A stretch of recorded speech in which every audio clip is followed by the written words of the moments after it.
कई बार होता है ना, किसी की बात बस आपको दिल में लग जाती है, तो बस वो मेरे दिल में एकदम बैठ गई कि अब बस कुछ भी हो जाए करना है। और श्री ठाकुर जी की कृपा से, आज गौ माता की कृपा से सब काम इतना आनंद मंगल चल रहा है।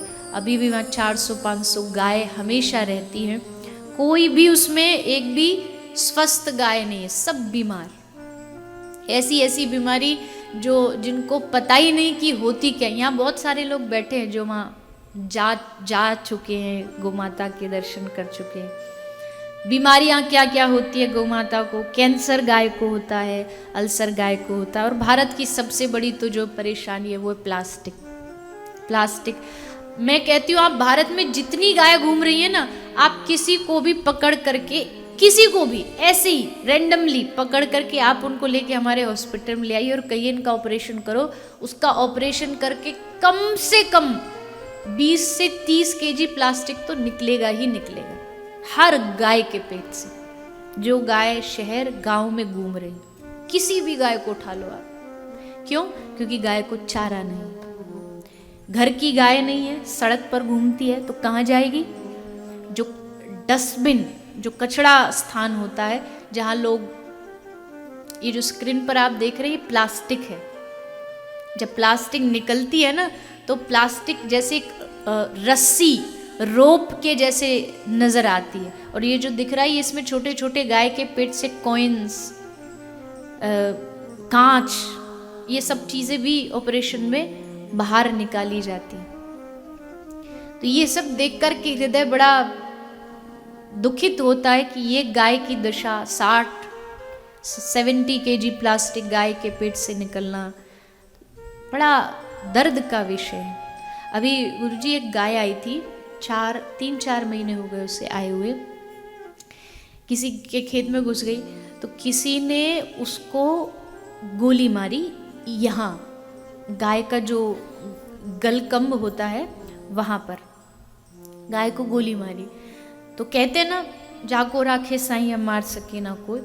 तो वो जो गोली थी, जो बुलेट थी, वो गाय के आर पार निकली और ऐसे निकली जहाँ उसकी जो वेन जो होती है उससे ज़रा सा थोड़ा सा नीचे, बिल्कुल थोड़ा सा नीचे। डॉक्टर्स ने एक्सरे किया था और वो आप भी जानते, मैं बता भी दूँ, यहाँ हमारे हिरानी परिवार बैठा है, माता जी कांता हिरानी, और ये आपने अपने सब इष्ट मित्रों को इकट्ठा करके अपनी तरफ से वो एक्सरे मशीन गौ सेवा धाम में प्रदान की थी, तो उनका भी अभिवादन। तो उसी मशीन से गाय का एक्सरे किया तो पता लगा बिल्कुल इतना सा वेन से थोड़ा सा बचा और बुलेट निकल गई। पर देखो आप, हद देखो, मतलब दैत्य कोई सींग लगा करके और बड़े बड़े दांतों वाले नहीं होते, ये ह्यूमन फॉर्म में ही दैत्य होते हैं आजकल, जैसा गुरुजी कहते हैं ना। तो वही है, सच बात है। उसने देखा एक गोली से गाय नहीं मरी, उसने दूसरी मारी और दूसरी उसके पाँव में मारी। उस पाँव का भी एक्सरे किया गया, लेकिन फिर वही बात, जाको राखे साईं। वो हमारे लिए अद्भुत चमत्कार था। 2 बोन्स के बीच से गोली निकली, डॉक्टर ने उसका पूरा एक्सरे दिखाया था। 2 बोन्स के बीच से गोली पार हो गई। जरा भी अगर इधर उधर होता और उसके वो हड्डी में लग जाती तो वो पूरे लाइफ के लिए पैरालाइज्ड हो जाती गाय।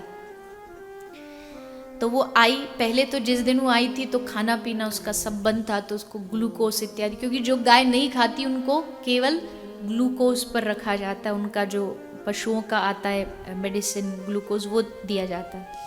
तो कुछ दिन तक तो उसको ग्लूकोज पे रखा, फिर धीरे धीरे उसने खाना शुरू किया, फिर धीरे धीरे उसका, आज भगवान की कृपा से एकदम स्वस्थ, और स्वस्थी ने उसने एक छोटे से बछड़े को भी जन्म दिया।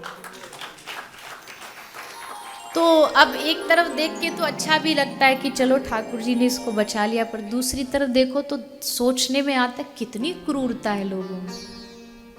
अरे आपके कोई परेशानी है, आपका कोई फसल खेत की नष्ट हो रही, तो उसके बहुत तरीके हैं।